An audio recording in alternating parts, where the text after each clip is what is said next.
Welcome back to my London blog, everyone. This week I will be talking about the co-curricular trips that Temple professor Sherry Culver takes us on. Stonehenge in Bath was one of our first expeditions as a class.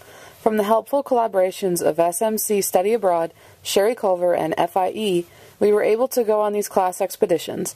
As the first real trip of the semester, we were all still warming up to each other, so this would prove to be a wonderful experience for all of us.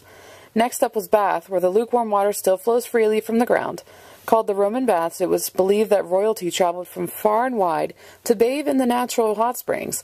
Today, to tie parts of her course in, Professor Culver took us on a tour of the BBC. There, we toured the premises and sat in a conference room that is actually used for important news briefs. It was so cool to stand in a place where such large strides are still made today for the sake of mass media and news. Our tour guide, who is an active employee at the BBC, showed us the famous TARDIS from Doctor Who, a live set, and the dressing room where celebrities like Beyoncé and Mumford & Sons had stayed. Much akin to the weekend excursion we took to Stonehenge in Bath, our next trip was to see the famous white cliffs of not Dover, but Beachy Head. The jagged chalk cliffs are a series of coastal wonders known as the Seven Sisters. Sadly, we soon had to depart to another coastal town of Brighton. Famous for the Royal Pavilion, this posh little city has been well known since the early 16th century.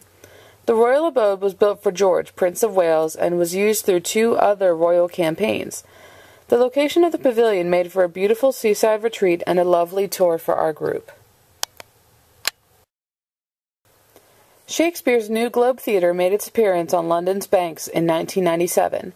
The original, designed by Shakespeare himself, was built in the late 1500s and destroyed by fire after nearly 2 decades of its opening.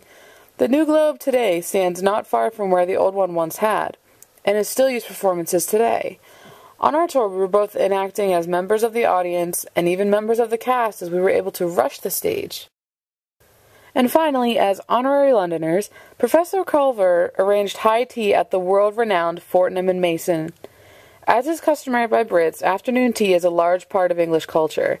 At high tea, we were served a plethora of sweets and finger foods. Sandwiches, scones, and desserts of all kinds were expertly paired with traditional black English tea to make for the perfect experience.